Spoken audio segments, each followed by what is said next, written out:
Tanggungjawab seorang pelajar sebelum, semasa dan selepas peperiksaan. Tanggungjawab pelajar sebelum peperiksaan. Pertama, pelajar hendaklah memastikan telah mendaftar khusus dan juga menjelaskan yuran pengajian. Yang kedua, pelajar telah membuat validasi khusus. Yang ketiga, pelajar mesti mencetak penyata kelayakan menduduki peperiksaan. Yang keempat, pelajar mesti merujuk kepada jadual waktu peperiksaan muktamad WJP muktamad bagi mengetahui tarikh, masa dan tempat peperiksaan. Yang kelima, pelajar mesti membuat persiapan peralatan atau keperluan bagi tujuan menjawab peperiksaan nanti.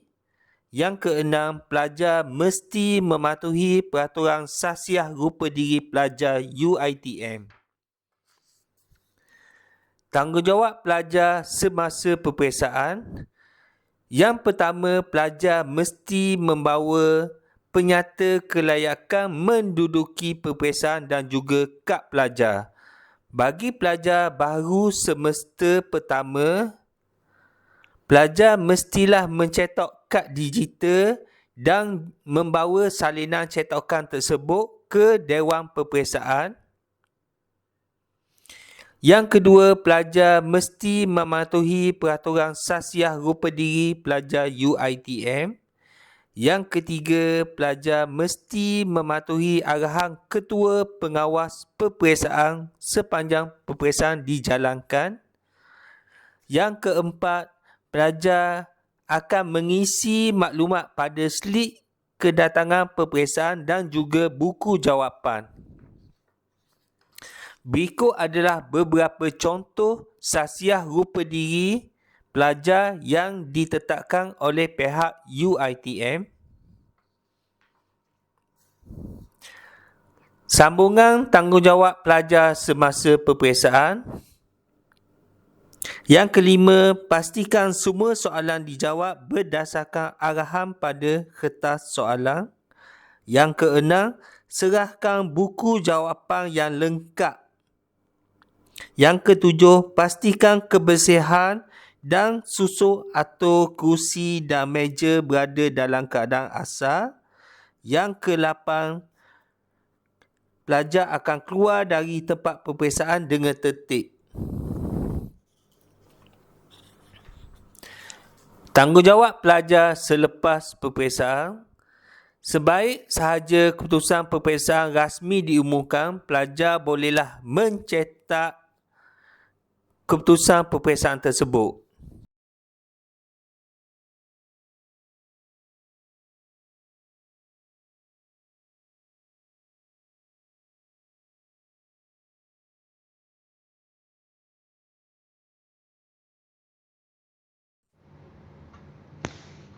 Taklimat ini adalah berkaitan kesalahan atau larangan semasa peperiksaan. Kesalahan-kesalahan ini adalah kesalahan tata tertib dan pelajar boleh dibicarakan oleh lembaga tata tertib universiti dan boleh dikenakan hukuman maksimum buang dari universiti. Ini adalah peruntukan undang-undang berkaitan kesalahan peperiksaan. Kesalahan semasa peperiksaan diperuntukkan dalam Kaedah 7A, Kaedah-kaedah Institusi Pelajaran Tata Tertib tahun 1976, iaitu Akta 174. Kaedah 7A-A menyatakan bahawa pelajar tidak boleh bawa nota ke dalam Dewan Peperiksaan. Nota bermaksud apa-apa catatan atau maklumat, formula, gambar raja dan sebagainya. Sama ada nota tersebut nota berkaitan dengan peperiksaan yang diduduki oleh pelajar pada hari tersebut atau nota yang tidak berkaitan.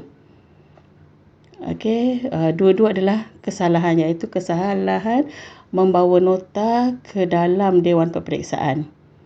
Seterusnya, pelajar tidak boleh menulis atau menulis melalui orang lain apa-apa maklumat yang mungkin berkaitan dengan peperiksaan. Maksudnya, sama ada pelajar tersebut yang menulis nota atau orang lain yang tulis pada badan atau pakaian pelajar yang menduduki peperiksaan itu.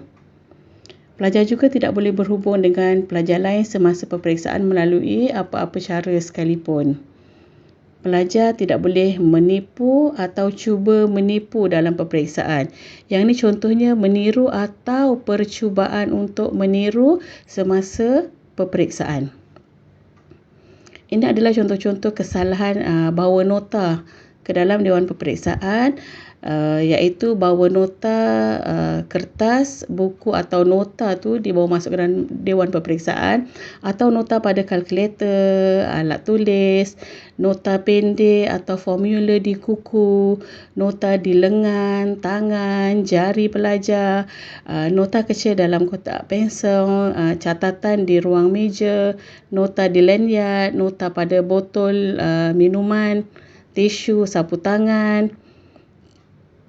Nota dalam telefon bimbit dan peranti elektronik, nota di sarung kaki, baju, seluar, tudung.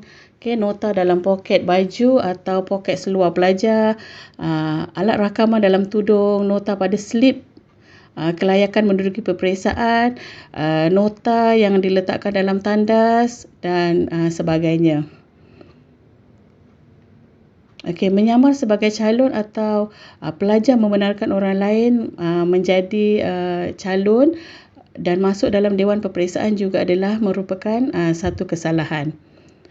Pelajar tidak boleh membawa bahan terperingkat keluar dari Dewan Peperiksaan. Contoh bahan terperingkat ialah buku jawapan. Plagiarism atau plagiat juga merupakan kesalahan yang boleh didakwa di tata tertib. Seterusnya, bagaimana jika pelajar tidak hadir menduduki peperiksaan? Jika pelajar tidak hadir peperiksaan tanpa alasan, pelajar juga boleh dikenakan tindakan tata tertib. Ini adalah poster berkaitan kesalahan peperiksaan yang ditampal di blok-blok kuliah dan Dewan Peperiksaan sebagai peringatan kepada pelajar. Apakah tindakan yang boleh diambil oleh pihak universiti jika pelajar melanggar peraturan yang telah ditetapkan? Pelajar yang ditangkap melakukan kesalahan akan dituduh dan dibicarakan oleh Lembaga Tata Tertib Pelajar. Lembaga Tata Tertib Pelajar ialah satu jawatan kuasa untuk membicarakan kes tata tertib pelajar dan mempunyai kuasa untuk mengenakan tindakan atau hukuman jika pelajar tersebut didapati bersalah. Pelajar yang disabitkan kesalahan mengikut keputusan Lembaga Tata Tertib Universiti boleh diberikan grade F atau gagal dengan status FD oleh Senat. Dan ini adalah hukuman yang boleh dikenakan oleh Lembaga Tata Tertib. Sila ambil maklum bahawa kesalahan melanggar peraturan peperiksaan adalah sesuatu yang amat serius dan pelajar boleh dikenakan hukuman denda maksimum RM500, digantung pengajian atau dibuang dari universiti.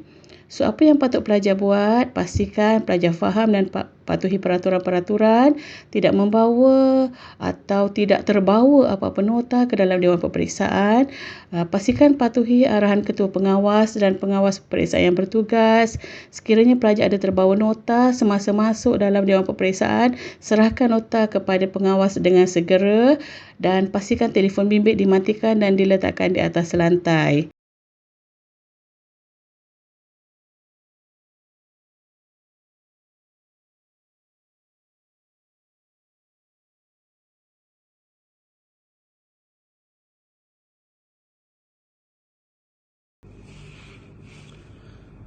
Assalamualaikum warahmatullahi wabarakatuh.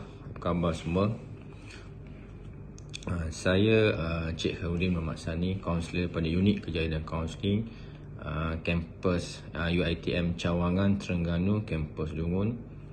Ingin berkongsi dengan anda semua hari ini berkenaan dengan tips menghadapi peperiksaan, yang mana sekarang ni kita dah masuk Januari 2023. InsyaAllah pelajar-pelajar semua akan menghadapi peperiksaan tak lama lagi. Jadi sukalah saya di sini berkongsi beberapa tips. Semoga pelajar-pelajar semua ataupun semoga siswa-siswi semua boleh menggunakan tips ni sebagai persiapan menghadapi peperiksaan yang akan berlangsung tak lama lagi. Tips yang pertama iaitu mengulang kaji pelajaran pada awal waktu, yang mana sebaik-baiknya siswa-siswi mengulangkan itu pada awal waktu. Maksudnya di sini bukannya kita buat last minute, maknanya kita plan kita punya perancangan kita untuk kita study, sama ada buat study secara individu ataupun secara berkumpulan dan sebagainya lah. Maknanya kita buat kita punya study group ke, kita buat jadual belajar ke, nak jumpa dengan pensyarah ke, buat di awal-awal. Maksud saya bukannya last minute. Kalau ada apa ni yang tak settle lagi kita punya assignment dan sebagainya pun siap-siap cepat sebelum kita menghadapi peperiksaan. Yang kedua, membuat soal jawab latihan bersama rakan-rakan. Suka kat sini sebabnya cuba menjawab soalan-soalan peperiksaan yang lepas bersama dengan kawan-kawan kita, sebab mungkin kita ada buat kesilapan dalam menjawab jawapan tu. Kawan-kawan kita boleh tegur ataupun kita tak berapa faham, kita boleh bincang dengan kawan. Pentingnya kat sini mengulang kaji soalan-soalan semester lepas, tahun lepas, amat memberi manfaat kepada siswa-siswi semua. Yang ketiga, membuat ringkasan nota untuk membantu daya ingatan. Maknanya kat sini kita buat setiap kali kita membaca tu, kita buat nota, ringkasan nota. So nota ni ikut gaya masing-masing lah. Mungkin ada setengah orang nak buat mind map, ada setengah nak buat short form, ada setengah macam-macam lah. Ikut gaya yang kita rasa selesa. Nota kita yang buat. Jangan pula nota kita minta kawan kita pun kita photostat kawan. Tak, sebaiknya nota yang kita buat sendiri berdasarkan apa yang kita faham. Itu yang sebabnya. Yang keempat, mendapatkan tidur yang cukup dan lebih bersedia pada hari peperiksaan. Maknanya sini kita plan, kita dah study elok, kita punya tidur pun cukup supaya the next day tu kita bangun fresh. Jadi pentingnya kita menjaga tidur yang cukup. Maksud di sini tidur kita punya emosi pun jaga terganggu, jangan stres sangat, sebab kalau dah tak cukup tidur mungkin kita masuk exam blank dan sebagainya, tak lesu ataupun macam-macam lah. So plan kita punya tidur, plan kita punya masa kita punya study supaya kita lebih bersedia dan cergas dalam menghadapi peperiksaan yang akan datang. Yang seterusnya, membaca soalan daerah yang betul sebelum mula menjawab. Ini penting. Sama ada nak kena jawab semua soalan ke, ataupun kena ada pilihan soalan yang kita boleh pilih ke, kena jawab tu berapa lama, kena jawab ada esei ke, soalan objektif ke, soalan dan sebagainya. So pastikan sebelum mula menjawab soalan, baca betul-betul arahan soalan. Dan juga waktu, timing ni lah. Kalau kena jawab 2 jam ke 3 jam ke, so kena plan kita punya perancangan. Macam mana nak jawab ABC dulu ke, objektif dulu ke, nak buat esei dulu ke. So dari situ kita boleh plan. Step yang seterusnya, mengatur masa dengan baik semasa menjawab peperiksaan. So semasa peperiksaan tu kita kena plan kita punya betul-betul masa kita kan. Kalau contohlah paper tu kena jawab dalam masa 3 jam. Dalam masa 3 jam berapa soalan. So kita peruntukkan setiap soalan tu berapa lama kita jawab. So itulah dia beberapa tips supaya beberapa tips sebelum anda semua menghadapi peperiksaan nanti. So saya harap tips yang saya kongsi ini boleh memberi manfaat kepada siswa-siswa semua untuk menghadapi peperiksaan yang akan berlangsung tak lama lagi. Sekian saja. Assalamualaikum warahmatullahi wabarakatuh.